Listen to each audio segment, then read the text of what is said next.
My great shame as a writer is that I'm just this suburban kid with good parents.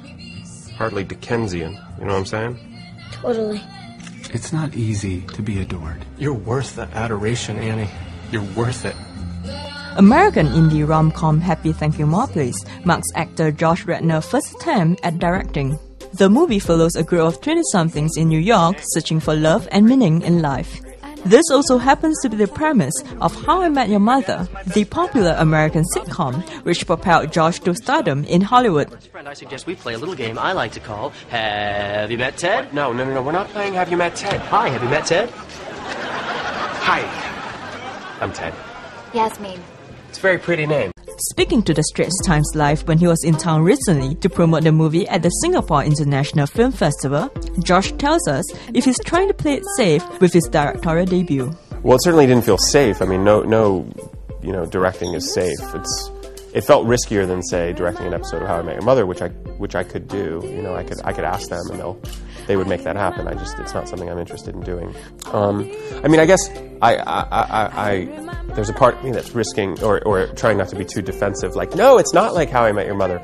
I think that it's on paper, it sounds a lot like How I Met Your Mother, in terms of young people in New York, kind of lost and before their lives coalesce, I guess, in terms of family and children and all that. The experience of watching Happy Thank You More Please, I feel like it pushes different buttons than How I Met Your Mother. How I Met Your Mother is obviously broader comedically. It's much more non-linear, pops all over the place in terms of time, and it's just a broader, looser expression of things, whereas Happy Thank You More Please, I think, is more linear, and it's more sincere even on some level, and less kind of ironic, I think.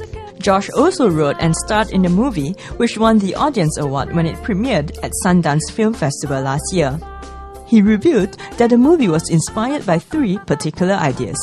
First one was, I'd written years ago in a writing folder kind of idea of guy late for a meeting, gets stuck with a kid who gets separated from his family on a subway.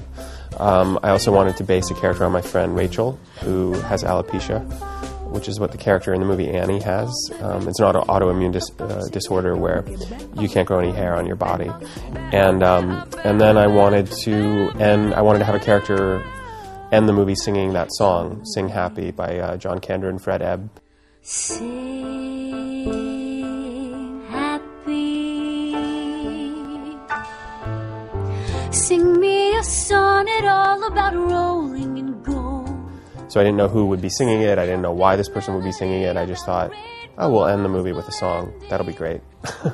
But is any of the movie based on Josh in real life? Something a little endemic to my generation is that fear of commitment or fear of making the wrong choice. In whether it's relationship, career, it feels like we're in a time where there's so many choices that can be a kind of hell, to have so many options and choices.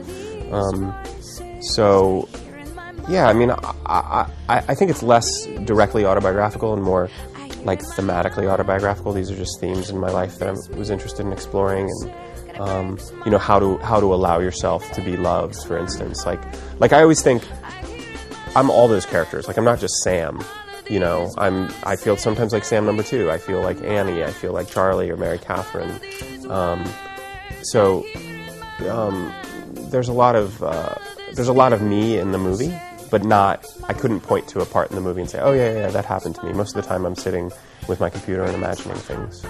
Josh will be getting behind the camera again for indie romantic flick Liberal Arts, which he wrote and will be starring in alongside Elizabeth Olsen. But doesn't he find it hard to juggle wearing so many hats?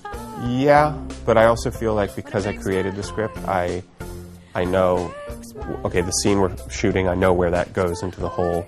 I can contextualize it all very quickly.